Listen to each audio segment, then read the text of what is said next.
but we've learnt a lot, and I want to thank you because you've given me the chance to buy a lot of books and to do a lot of reading for this channel.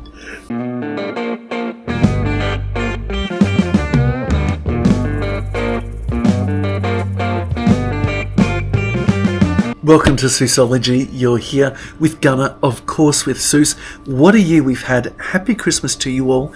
We hope your glasses are all charged. Biggest achievements for the year, Seuss, what do you think?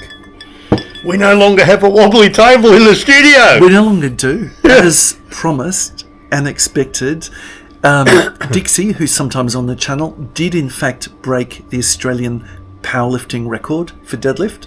Broke it by a good 6 kilograms, so we're very proud of him for that. But we've done some interesting topics this year. We've covered basically everything. Some of the lists of madness for achievements of people worldwide, some of the recent videos. We've talked a lot about what's going on in your garden, but also things like what's happening in the Australian economy, what's happening worldwide with politics, what's happening with some of the wars, and some of the countries with the armaments that they're doing.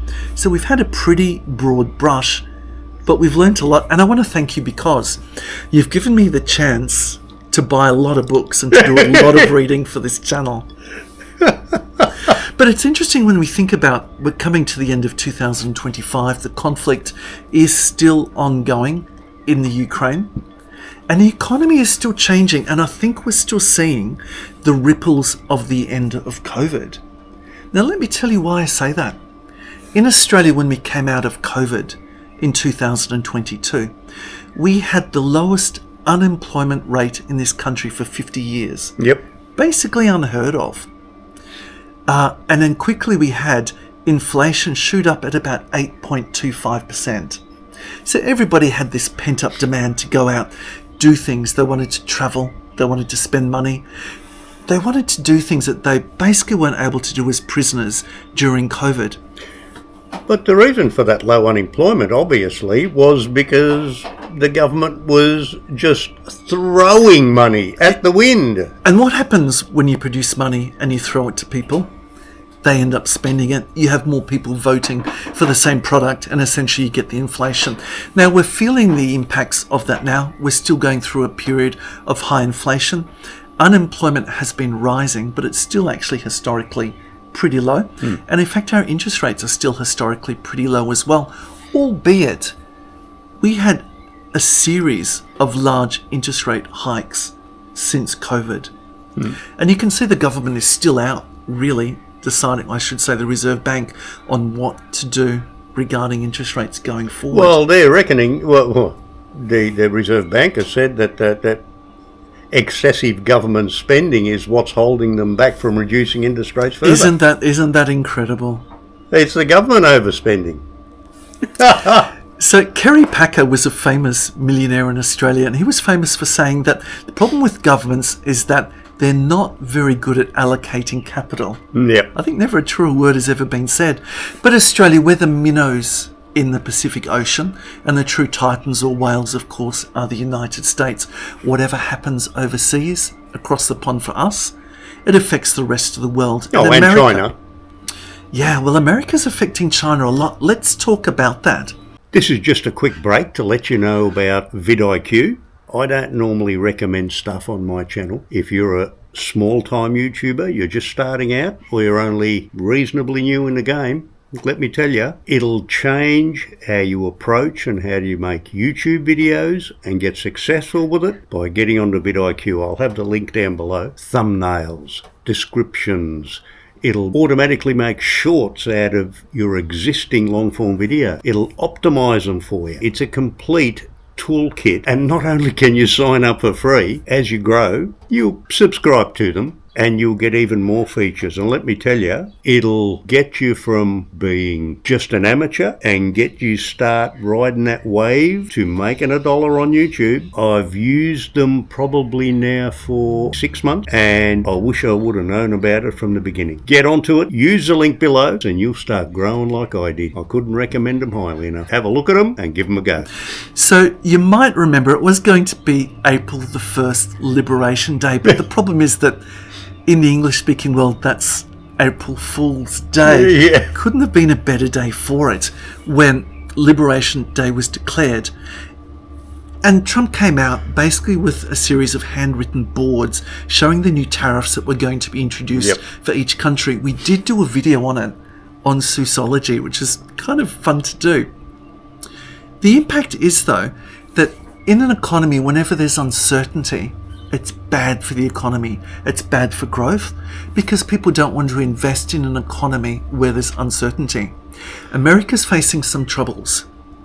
Trump says that tariff is the most beautiful word in the dictionary. The problem is this is probably not a man who has consulted the dictionary very often in his life. Certainly is not a thesaurus and has never swallowed one. But on top of tariffs, which naturally will increase the price of production, remember that tariffs in America are levied also on products which are used to create the final product. Yes. Even if the final product, let's say an automobile, is made in America, if source of goods are from outside of America, to put that car together, it's going to be more expensive. It's inflationary in any case. As well as that, there's the battle against undocumented immigrants. Now think about this. In America, 6% of workers are undocumented. That is high. Now this is a source of cheap labour, which is doing some of the necessary tasks. When I say necessary, what could be more important than food production, for example? So if you're fighting against cheap labour and you're also increasing tariffs on natural imports, you will expect that inflation will go up. Now this has artificially bumped and changed the economies worldwide. It's changed it this way. There's been an advanced pull for imports. People deciding that before these tariffs would be implemented, which was in August, they were announced in April, they were introduced generally in August, they will buy that new camera. They'll buy that new phone. They'll buy the new television, or they might even invest in an automobile or something like that. What that means is that there's a ripple impact. Okay, that's affecting your Walmarts because they're having to stock and sell those goods pre-tariff. And that means the factories overseas, we're talking China, necessarily have to ramp up the production before that so the goods are available in the shop pre-tariff. And then the imports as well. If we talk about things like even luxury things like Swiss watches, okay, there was a large shipment of Swiss watches, obviously from Switzerland, across to America before the imposition of the tariffs. So the goods were ready to be sold and they were bought at the pre-tariff price.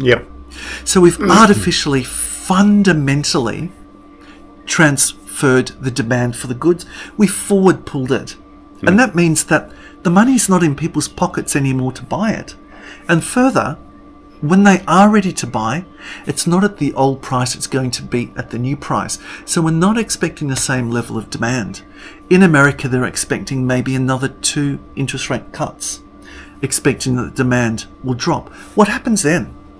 If America is not purchasing goods from overseas, it means the demand is not there for the countries overseas to produce. Countries like Australia really are not that impacted. Only about 5% of our exports are in fact to America. And the tariff we've been levied with, it's usually not for finished goods, it's usually for resources, is only 10%. So that's the lowest of the tariffs worldwide. So we're not going to be uncompetitive with what we're exporting to America. Think something like China. Now their exports have dropped by about 27%. As a result of this, that doesn't mean that there's not still been growth in China. China's still had a growth of about 8%, but we're not expecting that to continue. Now, China is the manufacturing engine of the world, but they're facing really fundamental problems, Seuss, and I'll explain them to you. The Chinese are more conservative. Generally, Asian economies are more conservative with saving. They prefer to save money than to spend it. You'd expect that 40% of income will be spent on consumption in China. In the US, it's about 70%. There's a fundamental difference. In China, they've been channeling a lot of demand. They've been lighting that fire by doing a lot of home infrastructure projects. I'm talking about things like high-speed rail, for example. major developments. Well, But you along see- the same lines as Victoria with their tunnel works. We have done some interesting videos on that too, if you want to digress. But think about this. A lot of China's domestic infrastructure projects are at completion or close to completion. Another well for investment in China has... The trouble with those local infrastructure projects in China is 80% of the time they turn out to be white elephants. They're spending the money to build the infrastructure, which never gets used. Yeah, And so it doesn't return on the investment at all. it sounds a bit like a church in the Western world, doesn't it? If we talk about where Chinese are fond of putting their money, until very recently it's been in the housing market. Oh, And talking about the white elephants, large real estate projects that have been made almost to completion. Not what we would call in the West turnkey, No. as in the elevators aren't running. There's an empty channel there for an elevator to be put, for example, but to all intents and purposes, there is a possibility of a 3-bedroom apartment being somewhere in that complex. There's been a housing crash. What that means is that people are not prepared to put their money anymore in developing more of these white elephant buildings. And secondly, if their money is already there, the house prices are consecutively year on year dropping in price. Yeah. We know in Australia, when we had the housing market bubble, which we still do, yeah. people felt a lot more confident at the start to spend more money because on paper they were rich. Yeah. Whereas in China, you got cities, if you like, that are ghost towns. You got buildings, That's true. brand new buildings, predominantly unfinished, that nobody is buying. So what to do with the Chinese economy? Well, they put themselves in a very good situation in that 90% of solar panels made worldwide. In fact, I think the light, which you can see us by, is powered by Chinese solar power. Yep. 70% of the world's batteries, again, the light you're seeing me by now, is powered by a Chinese battery. Yep. In the world of EVs, that's been another thing as well. Over 130 separate individual Chinese EV brands already exist. That's hard to fathom. What does that mean? It means that necessarily there has got to be a consolidation of the number of firms and the size of firms that are in the domestic Chinese market. That means there has to be less production because America has turned off the tap. Now, China has been very good at finding other markets. They're fishing more increasingly, and really the Belt and Road was part of this project, into Latin America, into Africa, into places like that, and finding markets increasingly outside. into Russia. There we are. But you see, what they fundamentally are going to have to do is turn on the tap for their own demand. And when I talk about their own demand, not for products, but for services. Where are we in Australia? In Australia, I'd say fundamentally, we're a little bit stuffed. We're a little bit stuffed because we have a government which still insists on only having 3-year terms. Bill Shorten was very insistent on wanting to come together across the table of Parliament and say, why don't we go for at least 4-year terms? There was too much kickback against that. But it means that we only have immediate governments in place that have no foresight. We have a bad policy on our energy exporting. What that means, it's too expensive for us to stay cool or to stay warm. And also for us to simply produce goods which are manufactured and have value add.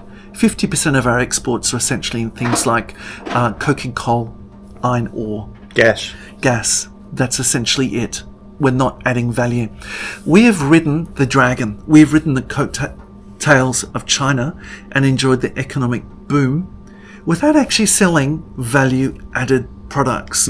In Australia, we have not had a proper increase in labour productivity for the last 8 years. Now, the reason for that is this. If you want to increase productivity, you have to have capital investment. We know in Australia that when money has been put into things, we've been exceptionally good. Think of things like medical research, where the world owes us more than one pat on the back for what we've done for the world with that. Think of the return on investment for things like the government CSIRO for science investment, which the government is constantly looking at cutting back. My God. If you've got something like that, an educated workforce, then you put the money into that. So Australia, let's stop soaping each other's backs. Let's look each other in the eyes and realise this. We are an educated, intelligent, dynamic people who deserve a government that will serve us with proper energy prices, with energy policy of not exporting it, and also of allowing capital investiture so that our biggest problem, which is the return on labour, is no longer the problem that it is today. Apart from that, folks, I really do wish you a happy Christmas. But I thought it'd be a great opportunity just to wrap up some of the ideas. And I've got to give credit for some of this information for a lecturer for HSBC Bank, Mr. Boxham. So thank you again for that information too. Well, look at that. You just made him famous. If you like what we're doing, give us a thumbs up and a subscribe, and we'll catch you on the next one. We will. See ya.